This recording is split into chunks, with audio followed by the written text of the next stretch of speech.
Beaucoup pensent que le béton est infaillible, mais une seule erreur lors du coulage peut ruiner votre maison en quelques années. Dans cette vidéo, découvrez les 7 erreurs les plus dangereuses sur les chantiers, celles qui menacent la solidité de votre maison. Première erreur, ajouter trop d'eau dans le béton. Sur les chantiers, on voit souvent des ouvriers noyer le mélange pour le rendre plus facile à travailler. Mais le béton, c'est une réaction chimique précise. Le rapport eau-ciment est calculé au gramme près. Ajouter de l'eau affaiblit la structure, crée des micropores et transforme votre béton en éponge. Résultat, perte de résistance, fissures, infiltration d'eau et corrosion des armatures. Un béton affaibli, c'est une maison qui se fissure et s'effondre à terme. Règle d'or. N'ajoutez jamais d'eau sans l'avis d'un ingénieur. Si le béton est trop sec, utilisez un plastifiant, pas de l'eau. Contrôlez le dosage, vérifiez le bon de livraison. Soyez intransigeants. La solidité de votre maison commence ici. Ne laissez personne saboter votre investissement. Protégez votre chantier. Refusez l'excès d'eau. Deuxième erreur. Couler le béton sans le vibrer correctement. Beaucoup pensent qu'il suffit de verser et de tapoter le coffrage. Faux. Le béton frais contient des bulles d'air qui créent des vides et des points de faiblesse. L'aiguille vibrante chasse ces bulles, rendant le béton compact et résistant. Un béton non vibré, c'est comme un fromage plein de trous, fragile et dangereux. La vibration doit être méthodique, chaque zone couverte, sans excès pour éviter la ségrégation. Exigez l'utilisation d'un vibreur adapté et surveillez le travail. Un chantier silencieux pendant le coulage, c'est un signal d'alerte. La vibration n'est pas une option. C'est une étape cruciale. Observez, questionnez, soyez présent.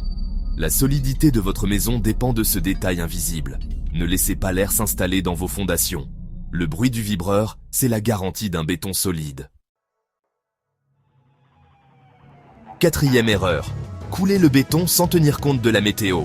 Le béton n'aime ni la chaleur extrême, ni le froid glacial. Sous le soleil, l'eau s'évapore trop vite, la prise est incomplète, la surface fissure. Par grand froid, la prise ralentit ou s'arrête. L'eau gèle et détruit la structure interne. Résultat, béton poreux, fissuré, sans résistance. Planifiez le coulage, tôt le matin ou en fin de journée s'il fait chaud, reportez s'il fait trop froid. Protégez le béton frais avec des bâches ou arrosez-le. Utilisez des adjuvants anti-gel si nécessaire. Anticiper la météo, c'est éviter des dégâts irréversibles. Ne laissez pas la météo décider de la solidité de votre maison. Un bon timing, c'est la base d'un béton durable. Soyez prévoyants, ne coulez jamais au hasard. Cinquième erreur, négligez la cure du béton. Beaucoup pensent qu'une fois coulé, le béton n'a plus besoin d'attention. Faux. Le béton a besoin d'humidité pour durcir correctement. Si la surface sèche trop vite, la réaction chimique s'arrête, la résistance chute. Résultat, fissures, surface friable, béton vulnérable. La cure, c'est simple. Arrosez la surface plusieurs fois par jour pendant au moins 7 jours. Ou couvrez avec une bâche humide ou utilisez un produit de cure. Cette étape est souvent négligée, mais elle est cruciale pour la durabilité. Un béton bien curé, c'est un béton solide pour des décennies. Exigez un plan de cure sur votre chantier. Ne laissez pas l'impatience ruiner votre ouvrage.